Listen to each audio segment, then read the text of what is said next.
Yo, yo, yo. Welcome to another episode on the 7 Podcast. I'm your host, Joseph, and today I'm also the guest. As you may know, my podcast is all about entrepreneurship, and today I figured I'd dive into the field of photography since I happen to be in that field. There's so many ways to make money in the world. I just want to encourage everyone to find their passion and make money off of that so it doesn't feel like a job. But anyways, I started doing photography when I was stationed in Japan in 2015. I remember when I first got my camera, I got clowned on for bringing my camera everywhere. There's plenty of camera brands, and I just happened to choose the Sony A6000. That was my baby. It was small, it was light, and it has the quickest autofocus and burst shots with that size camera. So usually when I do a podcast episode, I start off with questions like, why did you start? What's the hard part about your job or your field? Also, what do you like about it? What makes you wake up every day to do it? So to start off, why did I start? I just love the quality, like the look of a quality photo. Like it just captures so much. Like when they say a picture is worth 1,000 words, there's nothing more true than that. Um, what's hard about this job or this field is I'll get into those things later. But when I first started off as a photographer, I was doing what most photographers probably do when they first start off, taking pictures of friends, taking pictures of random things like flowers, anything that I can capture in front of my camera. Um, as time went on, I eventually started shadowing real photographers and learning from them. My first lesson as a photographer was probably to pack more than one battery. I remember going out to shoot with a group of photographers and models, and my one and only battery died. I wanted to continue shooting, but I couldn't, so I learned the hard way. Photography is not as easy as it seems. Many people think it's all we do is show up and click a button. There's way more to it. There's preparation, thinking of the right ideas, poses, etc. for a photo shoot to go smoothly. A lot of times people tend to need help with how to pose, etc. So not only are we a photographer, but also a creative director at this point. Some clients don't even know where they want to shoot. So here you come to the rescue, researching locations so that the photo shoot could be perfect for you and them. But anyways, I shoot everything from landscape photos like sunsets, skylines, etc., to portraits, weddings, newborns, all that kind of good stuff. So currently, I really just shoot models, kids, or basically anything that anybody booked me for.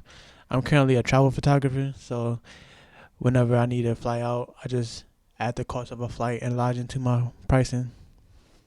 Me personally, I prefer to shoot kids, newborns. It's just easier for me. I like, I just, I'm just good with kids. The raw emotions that they have when you shoot them is priceless. It's fun most of the time. Not all kids are easy to work with, and that's also a part of being a photographer and just having patience. Being a photographer in general, you really just have to have a lot of patience. Moving on, so right after you take all of them beautiful, lovely pictures, you still have to edit them. Well, you don't have to, but if you want to deliver top tier quality, that's part of the job. You can either edit yourself or hire somebody else to do the editing. Me myself, I use Lightroom and Photoshop to edit. Adobe has a plan that you can use both of the programs for $10 a month. Also, another site I use that's useful is Zenfolio. They offer unlimited storage of your photos on the cloud and also the ability to create a website for only $60 a year. So yeah, those are some gems for you photographers or upcoming photographers. Um, right now I use a Sony A7R II. I've had this camera for about 5 years now, still going strong and delivering top tier photos. Everyone thinks it's all about the camera though when it comes to photo quality. When honestly, 50% of that credit I would give to the lenses. Lenses tend to be expensive, so you gotta choose wisely based off what you're planning to shoot. I shoot a wide variety of things, so with any camera brand, Canon, Nikon, Sony, whatever you may choose, I would recommend a 24 to 70 lens, since you'll be able to capture like close up pictures and far out pictures, just a wide variety of things. Also, if you're planning to do portrait photography, I would recommend a prime lens. A prime lens is basically a lens that you can't zoom in or out on. It has a set distance to it already. The only way you could really zoom in or out is with your feet at that point. But prime lenses give more sharper quality photos. My two favorites are the 35 millimeter and the 50 millimeter. They just deliver the best photos, in my opinion. As you grow with your photography business, you may want to branch out, do other things. One thing I ended up doing was creating a book and self-publishing it on Amazon and Barnes & Noble. It's called For the Love of Black Women. I grouped together a collection of photos of black women in different elements, from unity, basically like group photos, motherhood, which is like the maternity and breastfeeding photos that I have, and the beauty aspect of it, which is basically the models that I've shot in over the years. Another thing you can do is print out your photos on canvases and resell them. Also, now that it's 2022, people are getting into things called NFTs, which is a non-fungible token, which is basically giving your art value since it's exclusively yours. And people come to buy your art or whatever have you with cryptocurrency, mainly Ethereum. But that's as simple as I could put it. So that's another way that you can make money as a photographer. But yeah, moving on. Some other difficult parts I would say about being a photographer, starting off, finding a name for yourself. What's your logo? What are you gonna call yourself? How are you gonna establish yourself? Trademarking your name, getting a license, business license. There's plenty of other things that go into it. So it's plenty of logistics that have to go into it besides just showing up to click a button like I mentioned earlier. Another aspect of photography that gets overlooked is networking. When you move to a new city, you're not gonna have new clientele. Just like any other job, like hairstyling, makeup artist, you're not gonna have any clientele when you move to a new city, unless you already know a few people there already. But for the most part, you gotta do the legwork and network with the models and the photographers, and just meet new people so that you can grow. This might seem easy to other photographers, but for me, I'm an introvert, so it's hard for me to even network with people because it drains my energy. Speaking of energy draining, a lot of photo shoots I do, I'm always interacting with the client, talking, laughing, joking, and I just be tired after all of this. So when I have to come home to edit pictures, sometimes I don't even edit pictures that same day because I'm just drained. That's when I lay down. So taking into account all these things when thinking of what photographers go through. But yeah, another thing when I do podcasts, I tend to ask my guests what books they would recommend or what apps they would recommend. And I would recommend my book, of course, just to give you ideas of how to shoot people, poses. I like to use book modeling books or just photography books in general to get ideas that I can use later on for photo shoots, because a lot of times you're not going to have the idea right off the top of your head.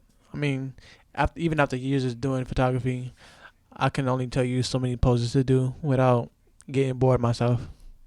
That's another thing about photography. It's always something unique to shoot, so it's really no running out of ideas. Another book I would recommend is called How to Slay. This book is where I got the idea to do my book. It's basically a collection of photos of people. It gave me ideas for models, for posing, and all kind of just lighting and plenty of other things. This book is by Constance C.R. White. Another book I would recommend is called Light Play 2.0. It's by Christopher Cavan. It's a book that shows you how to utilize lighting, and it's a really good book. I use it for helping me with angles to use lighting and how to get a certain look. But yeah, it's a really good book. I met the photographer/author on Clubhouse, which is another place I use to meet and network with like-minded individuals, models, photographers. But since I mentioned Clubhouse, let me jump into the apps I also recommend. Clubhouse, obviously, since I recommended that first, but it definitely helps out with networking and meeting people in different cities. So if you happen to travel to another city, you at least know one person there, and you can branch out from there. One strategy I use is when I'm visiting the city and I'm looking for a certain person with a certain field, I go to Clubhouse, I go to the search bar, and I type in what I'm looking for, like Chicago model or Chicago makeup artist or Atlanta model, and they all show up. Well, not all of them, but the ones that are on Clubhouse, obviously. Another app I use is called Insta Square. It helps you take your longer portrait photos and sizing them into like a square size image so that you can post them on Instagram without it being cropped or in any way. Another app I use is called Scroll. Well, it's spelled SCRL, and it helps you create collages for Instagram before you post. So you can create how you want your Instagram page to look, or based off of that. They have templates, or you could create your own. Another app I use, Grid Post.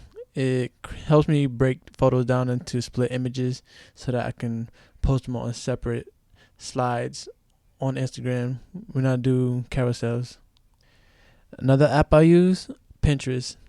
This is definitely, I would probably say, 90% of photographers go to when it comes to looking up ideas or poses or anything in any field.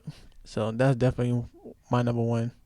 Another app I would say is useful is called Explorest. This one you have to pay for. It's not that expensive, but it definitely helps with choosing locations. It gives you locations in different cities with images of them so you can see what it looks like. This app helps me choose locations for clients. I screenshot a couple locations, send it their way, and ask them which one they would like to choose. So it makes it easier for both of us. But yeah, that's me. That's what I do, photography. If you have any questions, you can always just hit me up on Instagram, vivid.view, or facebook.com/vividview1. And yeah, just check out my work. Let me know what you think. Like I say, you have any questions, just let me know. I hope you learned something from this episode. I dropped a couple of gems because these are things that I've learned along the way that nobody told me. So hopefully that saved you some time. If you like this episode, go ahead and comment, like, subscribe. Let me know what you think. I appreciate you guys for still listening. I always say time is money, so I appreciate your time for listening to me and just talking. So until next time, peace.